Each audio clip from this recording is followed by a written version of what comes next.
You're watching The Source on CNN Philippines. I'm Ria Tanwat Cotrillo. Our guest is infectious diseases expert Dr. Rontgene Solante. Doctor, welcome to the show. Now, the Health Department announced the detection of 81 XBB Omicron subvariant and 193 XBC variant cases. How concerning is this for you? Well, Ria, for one, these are new subvariants of the Omicron. And we know that Omicron itself has been characterized as highly transmissible and also highly immune evasive, meaning the antibodies that we produce with vaccines, the antibodies we produce with infection may not have a very good eradication or activity against these subvariants. And you have here an XBP, which is the combination of your BA 2.10 and BA 2.75, which are already a highly mutated subvariant.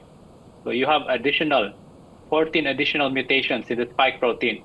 So you can just imagine additional mutations in the spike protein will really lead to a decrease in the neutralizing antibody, especially for those who are vaccinated. All right. So are you saying these are even more transmissible than the previous Omicron subvariants? Yes, it can be more transmissible based on the preliminary data based on those mutations. And what is the implications here? For those who have previous infection, can still be getting the infection, so you have a reinfection. Mm-hmm. For those vaccinated, can still get the breakthrough infections. But I would always believe that even with this scenario of lower efficacy or effectiveness in terms of protecting us against infection, there's still a very high rate that it can still protect us against severe infection, particularly those who have completed their booster dose, including those who received the second booster among the vulnerable population. All right. So kahit papano, the vaccines, the booster doses will give us some measure of protection against these new variants. Most likely, because if you look at some of the countries that are having this XBB, in particular, like Singapore, Bangladesh, the cases increased significantly. So meaning the protection against the infection really are not that effective anymore. But it did not affect the rate of hospitalization. So what does that mean?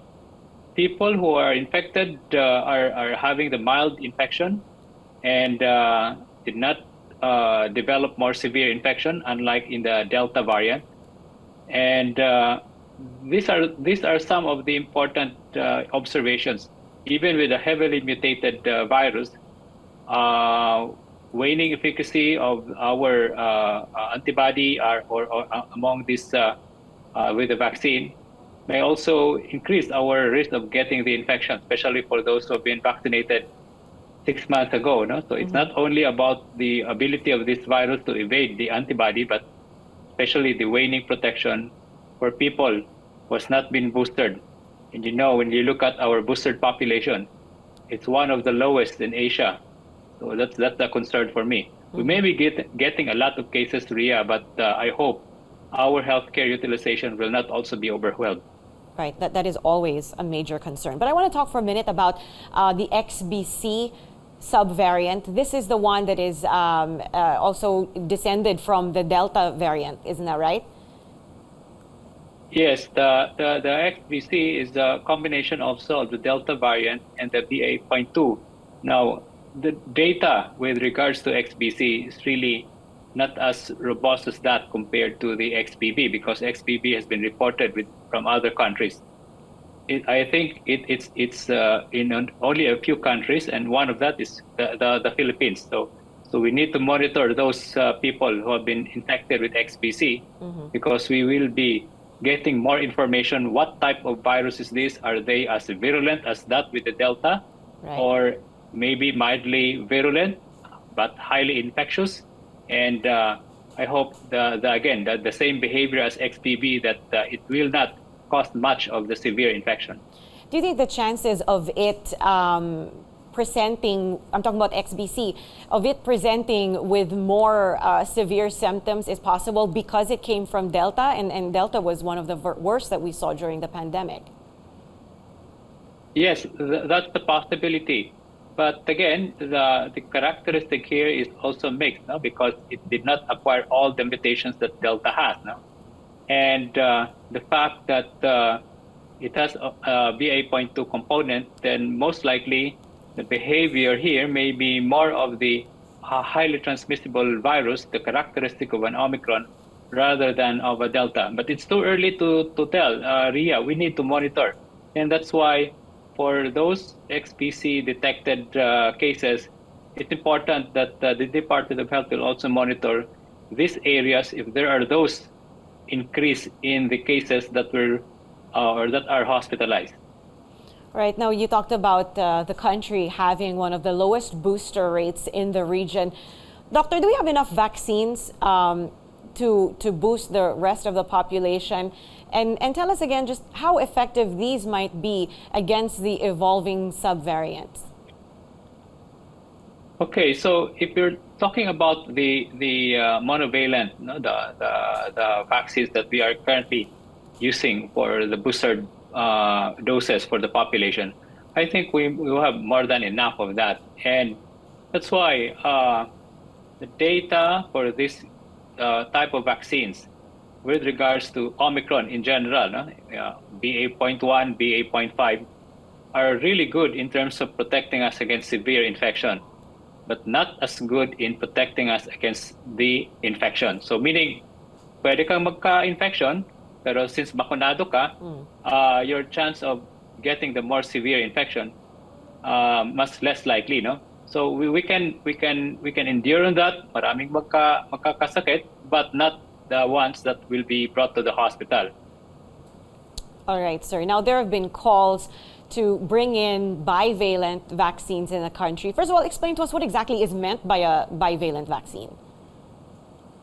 Okay, so all the platforms, all the vaccines that we have, Ria, are all monovalent.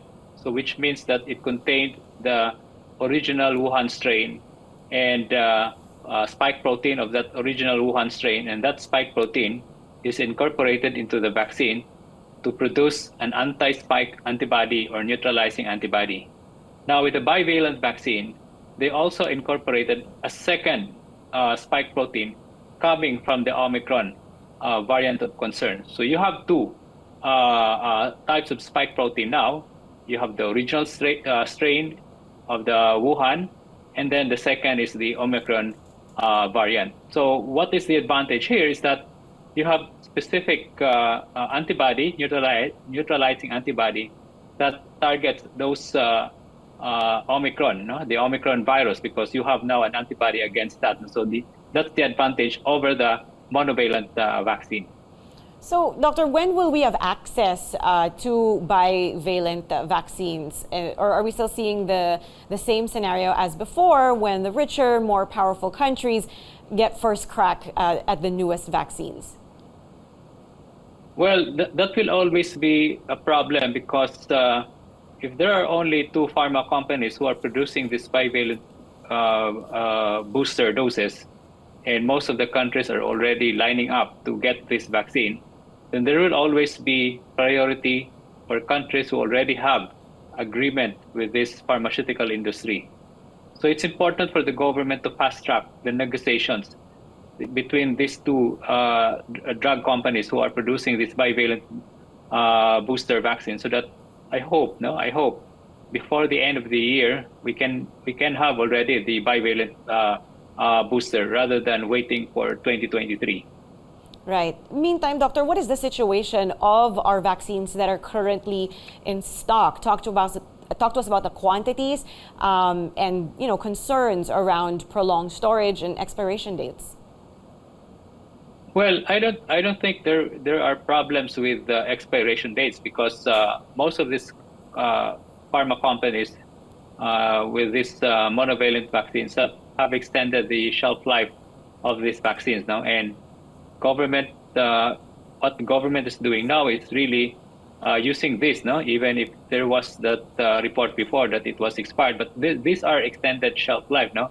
So it's still viable. It still can be effective in what we look at in a vaccine. So it's while waiting for the bivalent vaccine with uncertainty in terms of when it will be arriving, then I would highly encourage, particularly the vulnerable population who haven't had any or haven't received any booster doses, whether the first booster or the second booster, to get it rather than waiting for the bivalent booster because of the uncertainty when it will arrive in the Philippines. Right, it's still better to have that than none at all. Now, Doctor, lumalabas po na kapag primary doses lang meron kayo at walang booster, parang wala na kayong panlaban sa virus. Is this true? If you only had the primary series and this was more than 6 months ago, is it almost like you're not vaccinated at all? No, that's not correct, no, because the primary vaccine series played an important role by which our immune response has been able to maintain the neutralizing antibody, but not enough to protect us against the infection. And it has waned. So meaning, meron ka pa ring protection compared to an individual without any vaccine, no? But that protection is really significantly low without the booster. And that's precisely what we want to happen. You want to get the booster for you to maintain and hopefully increase that protection compared to just getting the primary vaccine series, because your protection may not be as good as that without the booster. Right. Now, we are running out of time, but I did want to ask you, Doctor, President Bongbong Marcos says that he has yet to name a health secretary and that he would only do so once the COVID-19 situation normalizes. I'm not entirely sure what he means by normalizes, but what do you think about that statement? Well, I think there is, for me, I think he felt that there is no hurry to put Secretary of Health. That I think that is his perception, because he's on top of the situation. The current DOH management is on top of the situation. So, kumbaga, siguro, kaya pa naman siguro kung wala pang ilalagay diyang Secretary of Health, and the current OIC is also doing her work appropriately, excellently, So sa tingin ko, yun ang sigurong tinitingnan niya ngayon, na wala naman tayong nakikitang gap kung wala pa tayong Secretary of Health. But my perception here is, or my thought here is that it's important, no?